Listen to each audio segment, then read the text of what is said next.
What's good, YouTube? You know who it is. Chris Jones, representing Pump Chasers. So guys, I was just about to hit my chest and the thought just hit me. There are so many people, and you may see it in comment sections all the time. The question is pretty much this: should you touch your chest on an incline bench? Check this out. Really, any bench press. But check it out. You may see people do a bench press like this. They'll come all the way down, touch the chest, all the way up, squeeze at the top with a lockout, back down. Down, up, down, up. And then you may see some people, they'll stop about right here and up. Stop about right here and up. Now, guys, it all comes down to this. Either way, either one of those variations, rather you touch your chest or rather you stop before you touch, you're still gonna build a great upper chest no matter what. Now let me try to explain in a way that makes sense. Now, there are some great benefits, guys, to doing a full range of motion, meaning touching your chest and you're coming all the way up at the top. But keep in mind, guys, depending on what your goal is. If your goal is just to get overall stronger, absolutely, full range of motion, all the way up, all the way down. If your job is to strengthen your connective tissue and your joints, absolutely, because guys, a lot of you may not realize it, but not only does lifting weights help strengthen your muscles, but it helps promote bone mass. It's really good for your bone mass. It's actually good for your joints to actually use them. Now, not abusing them with a whole bunch of jerking and hopping and throwing weight around, but yes, using a full range of motion is actually good for your joints. All right, the joints are here for a reason. They're here to give you that range. They're here to give you that motion. All right, so don't be afraid to use your joints. Using a full range of motion is not only good for your stabilizing muscles, it's good for your connective tissue, it's good for your joints, and your surrounding muscles. When you hit your chest on a compound movement, you know, once you get about right here, guys, look, see how the tricep just came in? You're getting elbow. That's why it's called a compound movement. You're not only using your shoulder, but you're using your other joint, your elbow. So you're extending at the elbow, you're getting a little more front delt engagement. You're gonna build more muscle using a full range of motion. But yes, guys, if your goal is strictly to build the chest, you do not have to touch your chest. Let me explain why. Come over here real quick. Try to explain why. We got our little friend right here. For now, we're just gonna call him Slim, all right? Now, when building muscle, guys, now when it comes to something like a bench press, keep in mind, guys, you gotta stop confusing powerlifting with bodybuilding. Powerlifting is a sport, all right? It doesn't matter how tall you are, your age, how short you are, they all gotta lift based off certain rules. Because it's a sport, just like any other sport, there are certain rules. If we're gonna box, we have to agree to be at a certain weight. We have to agree to a certain amount of ounces on our gloves. Little things, everything, see when it comes to sports, there are rules to keep the shit as fair and as black and white as possible to see who's the best. I personally don't think it's fair for somebody who's 6'5" to deadlift against a guy who's 5'4". If that guy has really long femurs, maybe a short trunk, deadlifting off the ground can really be detrimental to his back. But fuck all that. The point I'm trying to make is, guys, these exercises like bench presses and things like that, these are tools for the bodybuilder. We don't have to stick by any certain rules. Our number one goal is this: taking the muscle and contracting it, contracting it, contracting it. That's all we're trying to do. We want to contract our muscles against resistance. Now look at this right here. When it comes to exercise like the chest, all you want to do is go from the origin point, but pretty much both areas of insertion, and you want to bring those areas together. That's why it's called shorten, pretty much. You want to take both areas of the origin and you want to bring them together. Check it out. See with the chest, this is pretty much it. It all comes from the sternum head. See the sternum head and the clavicle head? You got it on here? See the sternum head and the clavicle head? And then the other point is right here. Now you see the humerus bone? This is pretty much where the pec ends, right? So you have one origin point, and then you got the point of insertion right here. So everything is from here to here, right? You want to bring this point, and you want to bring this point, and you want to make it as close as possible, because if you take these points, all the muscle in here will be worked. So as you see, you got the clavicle head right here, and you got the sternum head right here.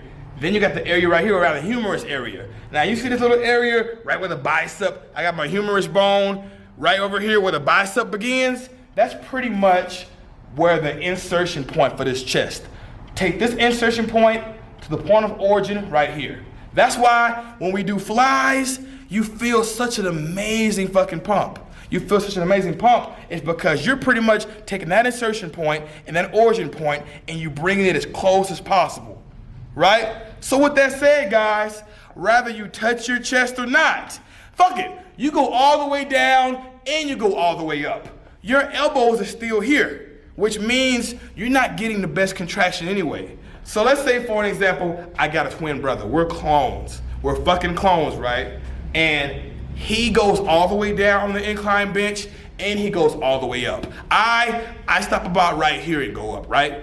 And he goes home. But me, after I do the bench press, not touching my chest, by the way, I'm doing pec flies, right? And then I come over here and then I do some more. I do some cable crossovers high, where I bring my hand from here and I bring it up. I bring my hand from here, I bring it up. I bring my hand from here and I bring it up. That's 3 movements for the upper chest alone. Who do you think is gonna get the better chest results? Is it gonna be my twin brother who did the incline bench with full range of motion? Or is it gonna be me who did the bench press without touching my chest, which is plenty, by the way, but I also did exercises that bring that origin point to the insertion point. See, a lot of people don't understand this, guys. You see an exercise, just come over here real quick. A lot of people don't understand this, guys. You might see a muscle like the pecs, but you think it's just one big slab of muscle. Yes, it's a big muscle group. But what you don't realize is this muscle group is made up from a whole bunch of fucking fibers. There's a whole bunch of fibers that make that muscle group up. So as a bodybuilder, your goal is to stimulate as many as those fibers as possible. I like to do like a bag of rice. You got a bag of rice, right? A big bag of rice. And from far away, it just looks like a big bag of rice. That's your chest, that big bag of rice. But when you get close up on it, you see it's a whole bunch of little pieces of rice that make that bag of rice full and give that bag of rice its shape. That's what the chest is. There's a lot of little fibers in there that give the chest a shape. And your goal as a bodybuilder is to hit as many fibers as you possibly can. That's why we do things like go to failure. That's why we do things like hit the muscle from different angles. Hitting the bench press, I don't give a fuck if you touch your chest or not. You still have to do other exercises to get a complete chest workout. And honestly, since you're not bringing the humerus close to the sternum anyway, it don't even matter. You can have a bench press, you can have a great bench press, and you're gonna build some great muscle off of that, but you're still not gonna reach your fullest potential because you got muscle fibers you're not stimulating to the fullest. If you're never bringing your hands in, you're never gonna get the best contraction. So yes, touch your chest, don't touch your chest, it don't really matter that much. What matters is your overall programming. Make sure you're getting that isolation work in too. That's why it's very important to do your compound movements, to really stress those fibers, as many as you possibly can with heavy ass weight, but then throw in some isolation work. Same with squats for legs. You might see people squat, right? And they building great legs from that. But you notice bodybuilders that do leg extensions. You wanna know why? Because that's a function of the leg. Extension of the knee. Extension of the knee is the basic function of the quad. That's why leg extensions are so important. You actually doing this function, but now you got 100+ pounds While you do that function, that's gonna build the muscle. You're taking it through its function under resistance. That's all we're doing as bodybuilders. As a bodybuilder, you should not be attached to any exercises. Forget what you thought you knew about powerlifting and all that. None of that shit's matter. None of those powerlifting rules matter in bodybuilding. All these exercises here are just tools. These are tools to help contract our muscles under resistance. Nothing more, nothing less. That's why you see so many great bodybuilders with great legs, and some of them don't even squat. You see so many great bodybuilders with great backs, and some of them don't even deadlift. It's because even though they don't do those exercises that you're so attached to, they still hit those muscle groups under resistance. I hope this video was helpful. And I know it's pretty long, but guys, this is my passion. I can talk about this shit all motherfucking day. Especially the history of bodybuilding. The history, I love the history. When you know your history, it won't repeat itself. History can teach you lessons. Do you not know that so many of you guys are deadlifting when you probably shouldn't? Some of you have some of the worst body proportions for deadlifting. You know what I mean? That's why some of these machines were made. Some of these machines were made to actually make bodybuilding easier for you. Not everybody's gonna be a great squatter. Not everybody's gonna be a great bench presser. Not everybody's gonna be great at dips. But a lot of these great machines were created, that way everybody has a fair fighting chance. Because one thing we know, this is an individual journey. We have different genetics, we have different bone structures, we have different proportions, and some things are not gonna work for you the way that they work for others. Anyway, I'll see you in the next video. Guys, support the launch. It's been, what, 3-4 months since I've sold anything on Pump Chasers? It's because we've been sold out for a while. We got a great launch coming. It's gonna be late July. I'm aiming for like July 25th. So many great items, so many great cutoffs. Hope you guys like it. Don't feel like my shit. Comment, subscribe. Holla back at your boy.